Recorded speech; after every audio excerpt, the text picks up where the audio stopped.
कौटुंबिक वाद किती विकोपाला जाऊ शकतात आणि त्यामधून किती भयानक घटना घडू शकतात यांची प्रचिती देणारी अत्यंत धक्कादायक अशी काळजाचा थरकाप उडविणारी घटना समोर आली आहे. दोंडमधील स्वामी चिंचोली गावामध्ये एक उच्च शिक्षित महिलेने स्वतःच्या पोटच्या अवघ्या 1 आणि 3 वर्षाच्या 2 लेकरांचा गळा आवळून त्यांचा निर्दयीपणे खून केला आणि त्यानंतर पतीवर देखील कोयत्याने वार करीत त्याच्या खुनाचा प्रयत्न केला.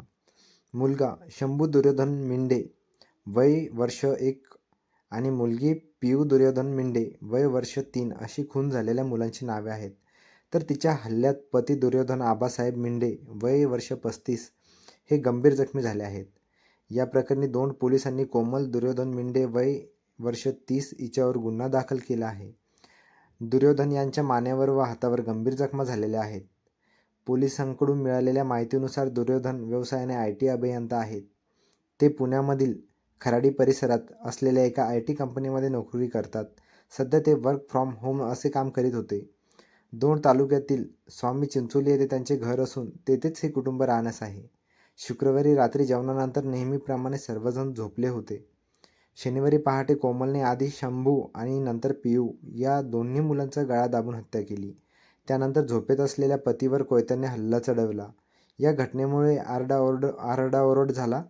दुर्योधन यांचे आई वडील भाऊ झोपेतून जागे झाले. आसपासचे लोकही जमा झाले. गंभीर जखमी झालेल्या दुर्योधन यांना तातडीने बारामतीमधील एका खासगी रुग्णालयात हलविण्यात आले. त्यांच्यावर तात्काळ उपचार सुरू करण्यात आले आहेत.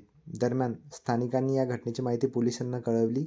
या घटनेची माहिती मिळताच दोंडचे उपविभागीय अधिकारी बापूसाहेब दळस, पोलीस निरीक्षक गोपाळ पवार, सहाय्यक निरीक्षक नागनाथ पाटील आणि उपनिरीक्षक दत्तात्रय कुंभार आणि सहाय्यक फौजदार गोरख मलगुंडे यांनी घटनास्थळी धाव घेतली.